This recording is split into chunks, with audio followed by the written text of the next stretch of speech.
Win big with new DRF All Access past performances. With one best-in-class product, you now get all three past performance formats. Go to DRF.com and use coupon code 1FREEPP for a free single card today. Dan Illman, Mike Beer taking a look at race number 2 at Belmont at the Big A on Sunday. Potential prep for the Breeders' Cup Filly and Mare Sprint. Let's throw up the field for the Gallant Bloom. This is a grade 2 worth $250,000. We're going 6.5 furlongs. Disappointing, Mike Beer. I know that there's no show wagering for you in this race. Ways and Means is the horse to beat, 3-5 on the morning line after winning the test. But Nick Style was super impressive, and we got a chance to see her up close at the Spa. She's fast. Yeah, she's really fast. This is a big test for Nick Style, but she's looked pretty good so far. Ways and Means, a pretty logical short-priced favorite in here, Dan. She is a 3-year-old stepping up to face some older horses again here.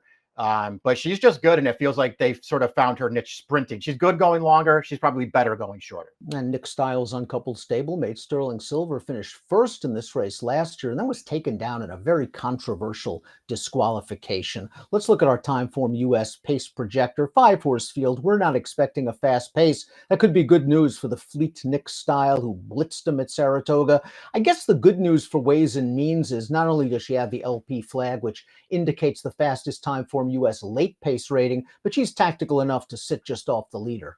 Yeah, she's not going to be compromised by pace in this race. That's for sure. Yeah, if they go slow, she's going to be sitting right up on top of Nick Style. And if Nick Style decides to go a little bit faster, it's probably not really going to affect Ways and Means, who's just, she's run a bunch of fast races and she's been really impressive when they sprinted her. The New York bred Sterling Silver got back to her best form last time out when stretched out to a mile out of the chute at Saratoga. Let's watch that race, the Johnstone Mile. Sterling Silver got a wonderful trip in here. She traveled in the pocket, just would look like a winner every step against some overmatched competition. The question was she informed and could she handle the mile? The answer is yes and yes. Yeah, she was way too good for these horses. Perfect trip, and she wins for fun.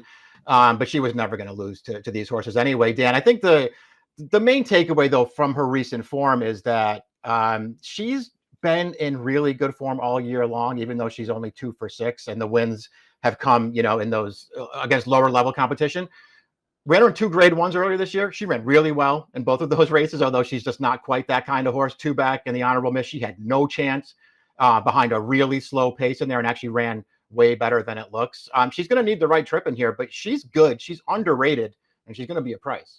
The 2 Nick Style is the proverbial could be any kind, a very lightly raced 4-year-old. 3 starts, 3 blowout wins. She hasn't been headed at any point in her career. Here's her most recent effort at Saratoga. Consider that this is her first start off an 8+ month layoff. She made the lead. She had to take some pace heat. She takes it just fine, and she keeps on going. Man, this seemed like a rock solid allowance field too, Dan, and she just has no trouble beating these horses. I mean, I guess just looking at her overall, you don't love that there are a couple of really long layoffs already. She's obviously had some issues, but man, when she makes it to the racetrack, she can run. She's run fast already. She's got a ton of speed, and she just runs away from horses in the stretch. And it looks like she's been training right along for Mott since that last race. No issues that could have popped up after her debut and her second start, which necessitated those breaks. Ways and Means is up next. She's going to face older horses again. She beat a couple of them 2 starts back, going a mile out of the chute with a big number at Saratoga, and then she bounced back to win the test. The test is usually the signature race for 3-year-old fillies, sprinters, and Ways and Means had a very good trip at a short price. I think that's a pretty good horse on the lead, Emery. Ways and Means puts her away. Emery is game. Ways and Means is better. Yeah, I agree with that. I mean, I do think Emery's a pretty nice horse, and Ways and Means just really handled her, I thought, with ease in this race, Dan. Even the 3rd place finisher, My Main Squeeze, probably doesn't get enough credit. She's a really nice horse too, and she's really no factor in here. Listen, she was always going to win 2 starts back, but it was nice to see her drop back to a mile and just run a really fast race, and she was impressive in the test last time.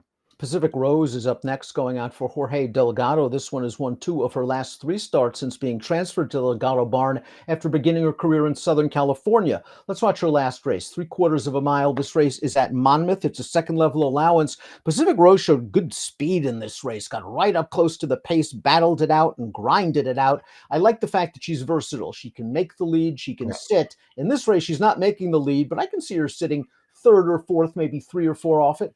Yeah, we'll see how she classes up here. It's not an easy spot for her. She just has to run faster, but this is a good performance. She ran hard from start to finish, winning there. Two back when they bumped her up into a stakes race. I don't know, opinions will vary, Dan. To me, she was best in that race and did not get a good trip in there. I know that Delgado, before he ran her at Monmouth, he had her entered, I want to say, in the Prioress at Saratoga, where she was going to be a price. And I thought she was really interesting that day. He elected to scratch and go for the easier spot last time, but she moved forward in there. Hot Fudge completes the field for trainer Linda Rice, and she was in exceptional form over the winter and even carried that form over through the spring, finishing third in the Vagrancy at Aqueduct, going the 6.5 furlong distance. The Better Roses 2 starts back. She was no match. Last time out, she caught a wet track. They tried to go a mile with her. I just wonder if she's in the same form she was in earlier this year. This is a very tough spot for her. Yeah, I agree with all that stuff. I mean, she's a really nice horse. Her recent form leaves a little to be desired. She obviously, had a couple of excuses, I think, in those graded stakes races 2 and 3 back, where she just wasn't able to get forward, because I do think she wants to be forward in her races. We'll just see if she can show up and run her good race, because she does have one in her that would give her a chance at least at a piece of this. Let's take a look at our top selections for the Gallant Bloom. Mike, you've been wowed by Nick's style, and why not? She looks like the controlling speed once again. We're going to find out how good she really is. Yeah, we'll find out how good she is. She has her hands full with Ways and Means here, to be sure, but she's looked good so far, Dan. I'll take a shot. I'll give Ways and Means one more shot. She looks like the horse to beat. I think she can sit just off Nick's style. Maybe they'll put on a show the final quarter mile, and maybe we'll see both of them in the Breeders' Cup Filly and Mare Sprint. Hey friends, you look like you're in need of a winner.